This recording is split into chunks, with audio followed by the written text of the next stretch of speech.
श्वेत मुनि की कथा। शैलादि बोले, ब्रह्मा ने जब ब्राह्मणों से इस प्रकार कहा तो उन्होंने श्वेत की पुण्य कथा को पूछा। तब ब्रह्मा जी ने उनसे कहा, श्वेत नाम के मुनि पर्वत की गुफा में नमस्ते रुद्र मन्येव इस रुद्राष्टाध्यायी से शिव की स्तुति करने लगे। महातेजस्वी काल श्वेत मुनि को लेने के लिए उसके पास आया। श्वेत इस काल को देखकर शंकर भगवान की स्तुति करने लगा। त्र्यंबक, सुगंधि, पुष्टिवर्धन इत्यादि नामों से शिव को पुकार कर कहने लगे कि मृत्यु मेरा क्या कर सकता है, मैं मृत्यु का भी मृत्यु हूँ। यह देखकर काल बोला, हे श्वेत आ, इस पूजा से कुछ फल नहीं होगा।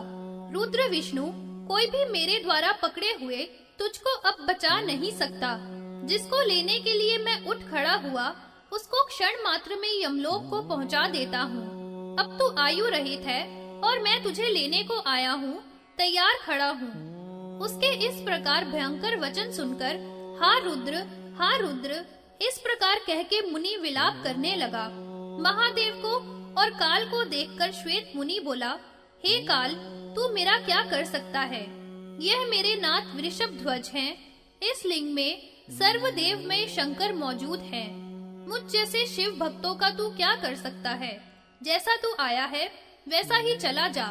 तीक्ष्ण दाढ़ वाले भयंकर काल ने श्वेत मुनि के ऐसे वचन सुनकर पाश हाथ में लेकर सिंह की तरह गर्जना करके मुनि को पाश में बांध लिया और बोला, हे श्वेत, तुझे यमलोक को ले जाने के लिए मैंने पाश में बांध लिया। तेरे देव रुद्र ने क्या किया? तेरी भक्ति और पूजा ने क्या फल दिया? इस लिंग में स्थित रुद्र बिना चेष्टा वाला है, कैसे पूजनीय है। फिर सदाशिव उस द्विज को मारने के लिए आए हुए इस काल को देखकर हंसते हुए और 3 रूप में प्रकट हुए। उन्हें देखकर काल ने भय से क्षण मात्र में ही जीवित मुनि को छोड़ दिया और मुनि के समीप में ही ऊंचे स्वर से शब्द करता हुआ गिर पड़ा और काल के भी काल शिव को देखकर स्वयं मर गया। देवगण ऊंचे स्वर से महेश्वर अम्बा की स्तुति करने लगे तथा शिव की मूर्धा पर फूलों की वर्षा करने लगे।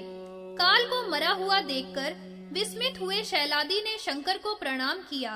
शंकर भगवान भी ब्राह्मण पर अनुग्रह करके तथा काल को भस्म करके क्षण मात्र में अपने गूढ़ शरीर में प्रवेश कर गए। इसलिए हे ब्राह्मणों, मृत्युंजय शंकर की पूजा करनी चाहिए। वे कलयुग में सबको भक्ति और मुक्ति देने वाले हैं। हे ब्राह्मण, अधिक क्या कहूँ? संन्यास धारण करके शिव का भक्ति सहित पूजन करके शोक रहित हो जाओगे। शैलादि बोले, ब्रह्मा से इस प्रकार कहे गए वे ब्राह्मण पूछने लगे, किस तप से, किस यज्ञ से, किस व्रत से शिव में भक्ति होती है? ब्रह्मा ने कहा कि हे ब्राह्मणों, न दान से, न तप से, न व्रतों से, न योग शास्त्रों से भक्ति होती है, किंतु भगवान की प्रसन्नता से भक्ति होती है। यह सुनकर मुनि लोग बड़े प्रसन्न हुए तथा स्त्री पुत्रों सहित ब्रह्मा को प्रणाम किया।